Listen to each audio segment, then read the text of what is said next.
Hey YouTube, Sho-Mo Kyle here with another NBA 2K16 video for you guys, and today is episode 3 of Gauntlet Tips and Tricks.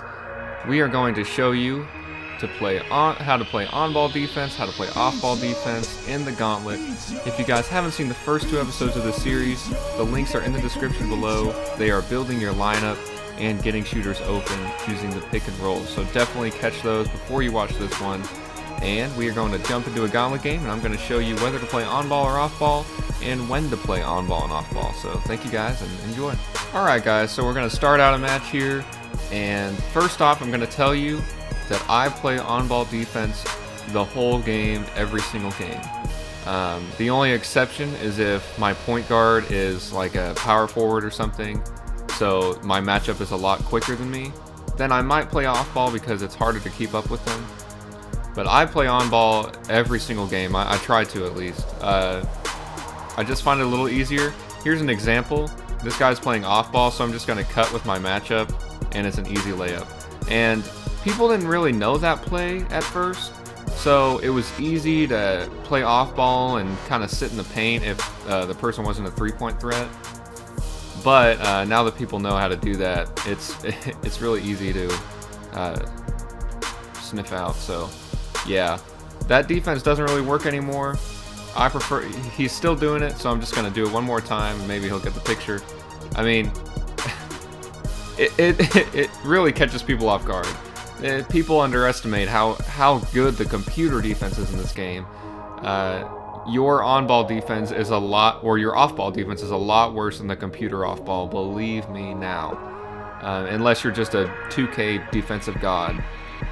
So right there, you know, that is a disadvantage of playing off-ball, is the little catch-and-shoot three-pointers. But see, that doesn't really work in Gauntlet very much. And surprisingly, this guy is still playing off-ball, so we're going to do it for the 3rd time in a row. I'm just going to show you it never stops working. And there it is. So he did get the block there, he got pretty lucky. But that is Steve Blake, so I'm not really worried about that too much. I was grinding Gauntlet for so long, guys. I mean, once I found out you can get those Amethyst players, I played nothing but Gauntlet. And it got boring after a while. I mean, it got boring looking at the matchups and just thinking, okay, I need to play off-ball with my center and sit in the paint, or I need to play off-ball with my shooting guard, you know, because I've got a good matchup there or whatever. It just, I don't know. I wasn't a fan of it, so I just played on-ball the whole time. Because on-ball is a lot more entertaining.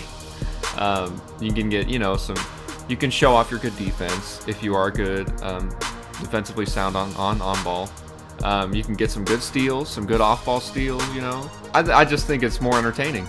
That's really all it is. And if you guys are about to grind the Gauntlet, I suggest playing on-ball, because you guys are going to get bored out of your mind if you don't. Another reason I prefer playing on-ball defense in the Gauntlet is just because I don't have to rely on my help defense. I can just do it on my own.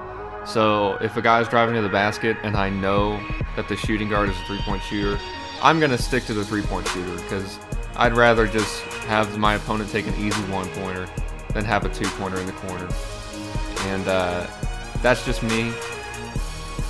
Because the help defense usually always automatically comes over in Gauntlet, so I just try to shy away from off-ball just because I don't want my help defense to automatically come over.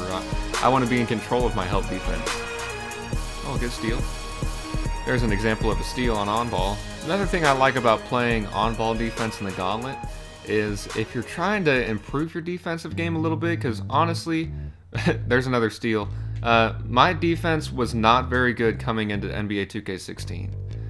I played off-ball the whole time on 2K15. I know a lot of people did, but I mean, I really never ever played on-ball.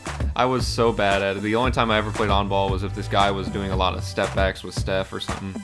This guy's making a lot of threes with JJ Redick. I'm surprised. I mean, he's a great shooter, but he's made some step-back. He's made everything. As I was saying, my defense was just awful in 2K15. It was so bad. So whenever I started this game up, or my team up, I saw Gauntlet, and I decided to grind that out first, even before Domination. I just got really good on defense. I mean, I'm not elite by any means. There's still a lot of people better than me, but Gauntlet really did help out with my on-ball defense. And you know, when you can defend people 3-on-3 and only allow 10 points in a game of 21, then you can defend people 5-on-5. Road to the Playoffs is a lot different than Gauntlet, just gameplay wise, teamwork wise, defense wise, but the core defense, the on-ball defense, the one-on-one, the isolation plays, they're all still there. So if you grind out Gauntlet, your defense will get better, no doubt about it. I can guarantee you that. Just want to show you guys that I did end up winning this game here. Shout out to my opponent. He played a good game. He played really well with JJ Redick. That dynamic JJ Redick has an amazing 3-point rating. But as you can see, we did win with our on-ball defense. We forced Steve Blake to have 5 turnovers. We also had 3 steals with Kyrie Irving, 1 with Gary Payton, and 1 with Joffrey Laverne.